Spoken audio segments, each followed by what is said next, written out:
saudara-saudara kita yang ada di Xinjiang, yaitu kaum muslimin Uighur, yang hampir kurang lebih 1 juta umat Islam Uighur dibunuh dengan cara keji. Tidak hanya dibunuh, tapi diambil organ tubuhnya dan dijual oleh rezim Partai Komunis Cina. Bahkan kalau dihitung dengan rupiah, itu hasil penjualan organ tubuh kaum muslimin Uighur yang ada di Xinjiang itu hampir 4 triliun.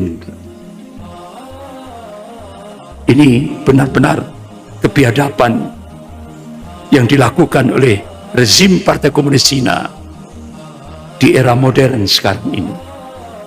Belum lagi saudara-saudara kita yang ada di India.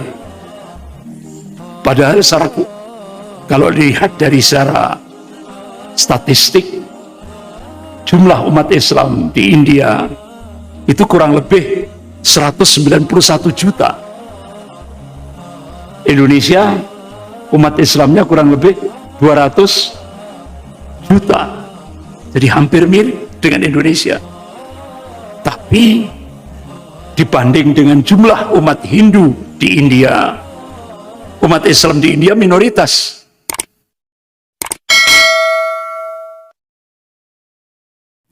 Ma'asyiral muslimin rahimakumullah. Malam ini setelah kita membahas tentang beberapa tokoh-tokoh mujahid tingkat global, yang terakhir Kamis yang lalu sudah kita bahas, yaitu Syekh Ahmad Yasin rahimahullah, tokoh spiritual yang membangkitkan semangat jihad di Bilad Syam, yaitu di bumi Palestina. Malam ini kita mencoba untuk membahas tentang pemantik Safatul Islamiyah dan tingkat global sebagai muhasabah, bahan perenungan kita. Kita diingatkan oleh Allah Subhanahu wa Ta'ala, baik dalam Al-Quran maupun hadis-hadis yang sahih, ketika kaum muslimin bangga terhadap ad-dinul haq, terhadap agamanya, ati Allah wa ati'ur Rasul, pasti mereka akan diberikan kemuliaan oleh Allah Subhanahu wa Ta'ala, baik dalam kehidupan dunia maupun dalam kehidupan akhir. Bahkan manakala mahabbatullah, kecintaan kepada Allah, mahabbatul Rasul, kecintaan kepada Rasulnya, mahabbatul jihad fisabilillah, dan kecintaan pada jihad fisabilillah, itu mengalir dalam tubuh kaum muslimin, pasti Allah akan berikan nasrullah, pertolongan, watamkin, dan kekuasaan yang dapat menundukkan kekuatan kufar dan kekuatan musyrik. Sebaliknya, ketika kaum muslimin meremehkan urusan din, agama, seperti yang dialami di Indonesia, ketika agama dipinggirkan saat Indonesia berubah kiblat ke Cina, konsekuensinya agama terpinggirkan dalam kehidupan bangsa dan negara. Apa yang terjadi? Kita akan dihinakan oleh Allah Subhanahu wa taala. Kita akan menjadi umat yang lemah dan bangsa yang rendah. Itu konsekuensi ketika din agama dipinggirkan dalam kehidupan berbangsa dan bernegara. Padahal kalau kita lihat dalam konstitusi negara kita, dalam preambul pembukaan Undang-Undang Dasar 1945, negara Republik Indonesia ini berdasarkan ketuhanan yang Maha Esa. Tauhid. Tapi ternyata dipinggirkan. Ternyata apa yang sudah menjadi ketentuan, ketetapan dalam konstitusi negara, ketika Indonesia berubah kiblat ke Cina, kita sangat bergantung dengan Cina. Dan akhirnya syaratnya agama harus dipinggirkan dalam kehidupan berbangsa dan bernegara. Sehingga akhirnya kita menjadi bangsa yang rendah. Tidak punya izzah. Tidak punya kewibawaan. Bahkan ketika tokoh-tokoh Islam di Indonesia minta kepada pemerintah untuk membantu saudara-saudara kita yang ada di Xinjiang, yaitu kaum muslimin Uighur, bagaimana kekejian yang dilakukan oleh rezim Partai Komunis Cina di bawah pimpinan Xi Jinping. Apa jawaban pemerintah waktu itu, diwakili oleh Luhut bin Sarpanjaitan? Indonesia tidak bisa berbuat apa-apa karena Indonesia sangat bergantung dengan Cina.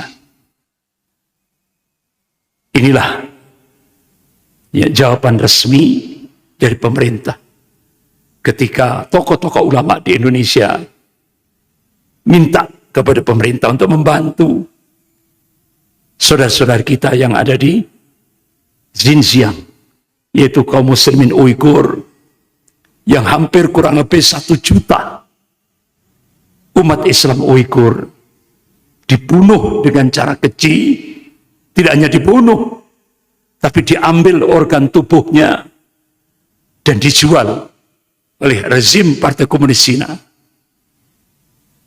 Bahkan kalau dihitung dengan rupiah, itu hasil penjualan organ tubuh kaum muslimin Uighur yang ada di Xinjiang itu hampir 4 triliun. Ini benar-benar kebiadaban yang dilakukan oleh rezim Partai Komunis Cina di era modern sekarang ini. Belum lagi saudara-saudara kita yang ada di India. Padahal kalau dilihat dari secara statistik, jumlah umat Islam di India itu kurang lebih 191 juta. Indonesia umat Islamnya kurang lebih 200 juta. Jadi hampir mirip dengan Indonesia. Tapi dibanding dengan jumlah umat Hindu di India, umat Islam di India minoritas. Karena jumlah umat Hindu di India itu kurang lebih 1 miliar. Jadi umat Islam minoritas. Sehingga akhirnya ketika Perdana Menteri India mensahkan undang-undang anti-Islam, akhirnya apa yang terjadi? Pemerintah India resmi melakukan genosid, pemusnahan massal kaum muslimin yang ada di India. Dan itu didukung pada saat Donald Trump menjadi presiden Amerika waktu itu. Bahkan patungnya Donald Trump disembah-sembah di India. Ya kan? Jadi genocide, pemusnahan massal kaum muslimin di India itu mendapat dukungan dari Presiden Amerika waktu itu, Donald Trump. Sehingga polisi, tentara India melakukan genocide, pemusnahan massal kaum muslimin di India. Tapi begitu India terkena musibah nasional, yaitu paling besar kematian dampak dari COVID-19, akhirnya apa yang terjadi? Justru dunia Islam yang pertama kali memberikan bantuan kepada India dari Kuwait, Turki, ya, dan Saudi dan beberapa negara-negara Timur Tengah. Nah sekarang dilanjutkan lagi, ya kan? Diskriminasi terhadap kaum muslimin, yaitu dilarangnya pemakaian jilbab. Yang sekarang benar-benar umat Islam sudah tidak bebas lagi menegakkan atau mengamalkan syariat Islam di India. Inilah nasib tragis ketika kaum muslimin minoritas di sebuah negara. Saya masih ingat ketika Kedutaan Besar Kanada untuk Indonesia datang ke Malang. Waktu itu sekretaris saya yang dikontak, kemudian diinfokan kepada saya. Singkat cerita, akhirnya dari Kedutaan Besar Kanada untuk Indonesia sepakat hari Jumat jam 10 menjelang sholat Jumat bertemu di lobi Pemkot Kota Batu. Akhirnya pertemuan itu berlanjut dan dari Kedutaan Besar Kanada untuk Indonesia ini tanya kepada saya, memberikan info dulu kepada saya. Jadi beliau pertama kali ditugaskan di Filipina. Ya. Beliau melihat secara langsung Filipina itu mayoritas Katolik. Dan beliau melihat secara langsung bagaimana nasib kaum muslimin yang ada di Mindanao, Filipina Selatan. Nasibnya tragis. Diburu, dibunuh, muslimahnya diperkosa dengan cara-cara yang biadab. Bahkan Amerika dropping 3.000 marinir untuk membantu pasukan Filipina melakukan genosida terhadap kaum muslimin yang ada di Filipina Selatan. Kemudian setelah itu beliau dipindah ke Thailand. Di sana ada minoritas muslim di Thailand bagian selatan. Kaum muslimin Patani mengalami nasib yang sama dengan apa yang terjadi di Filipina Selatan. Diburu, dibunuh, muslimahnya diperkosa. Kemudian beliau dipindah di Myanmar, ya, tempat Aung San Suu Kyi, penerima Nobel Perdamaian Dunia. Beliau kaget. Lebih dahsyat lagi, minoritas muslim yang ada di Myanmar yaitu kaum muslimin Rohingya. Dia melihat sendiri bagaimana masjid-masjid dikunci, kemudian dibakar oleh biksu-biksu Buddha.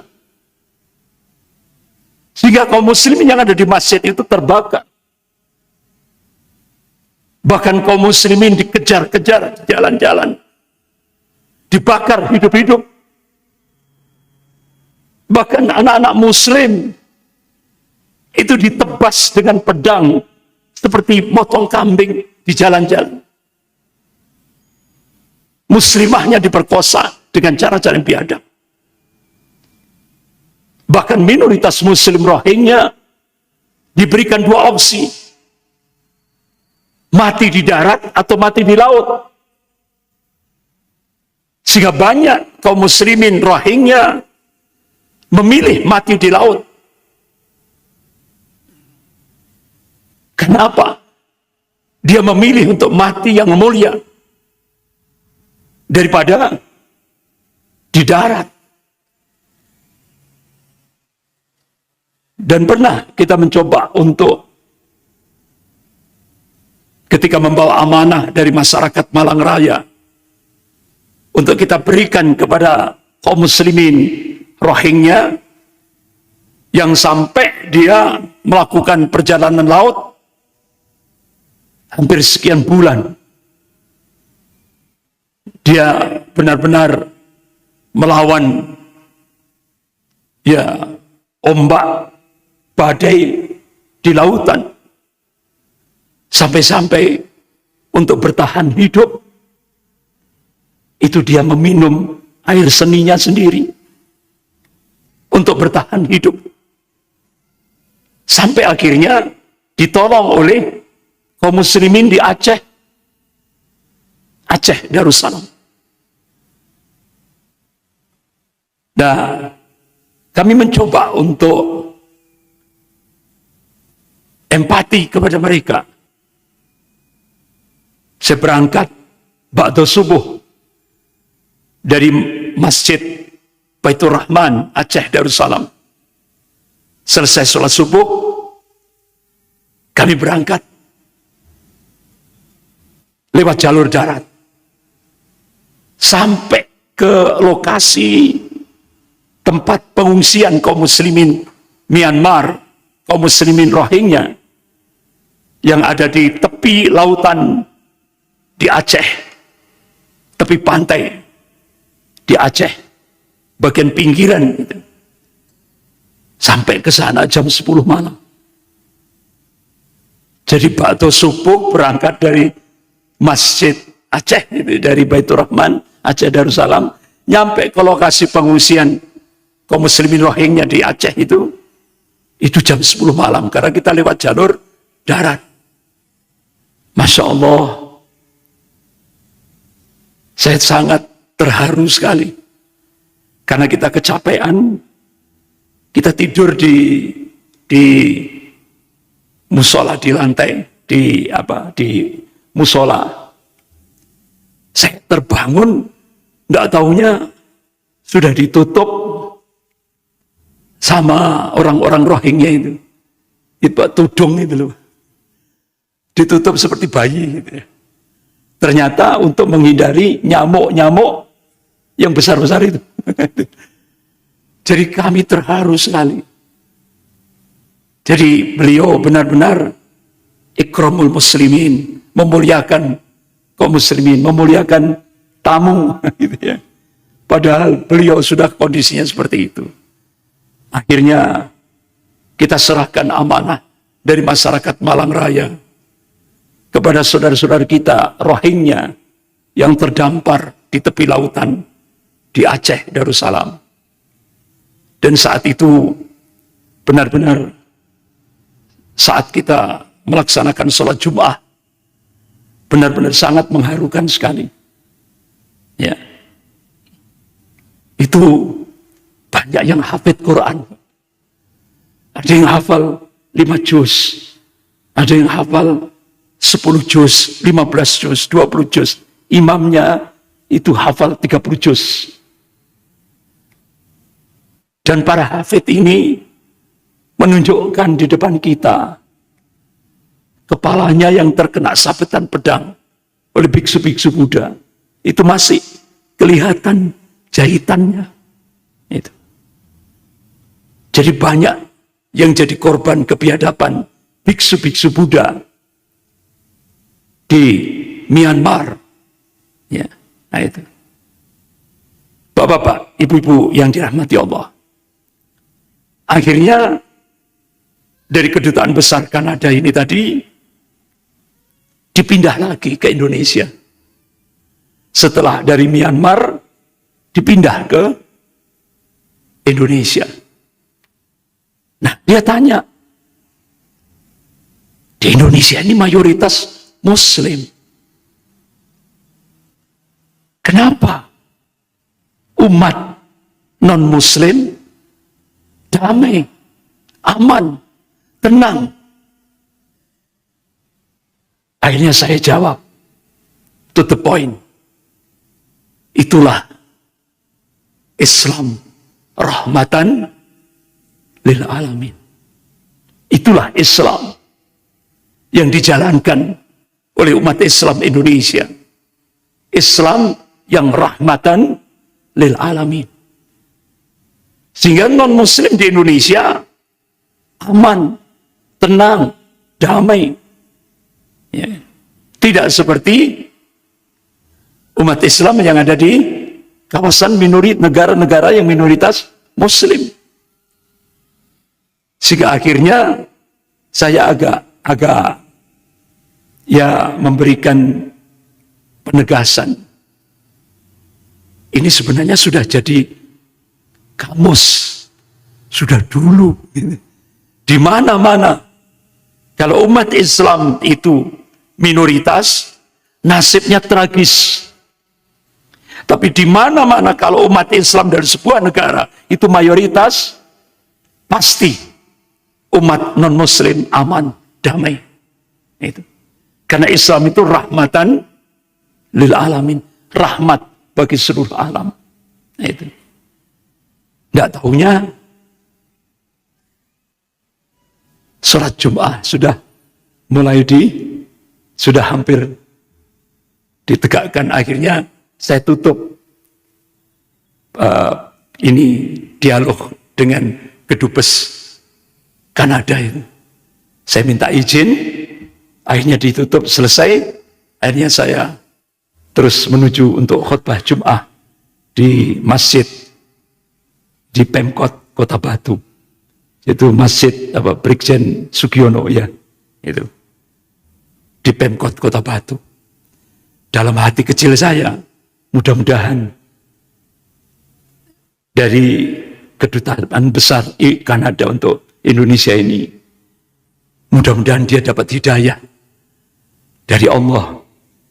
Dia begitu melihat Indonesia, kaget beliau.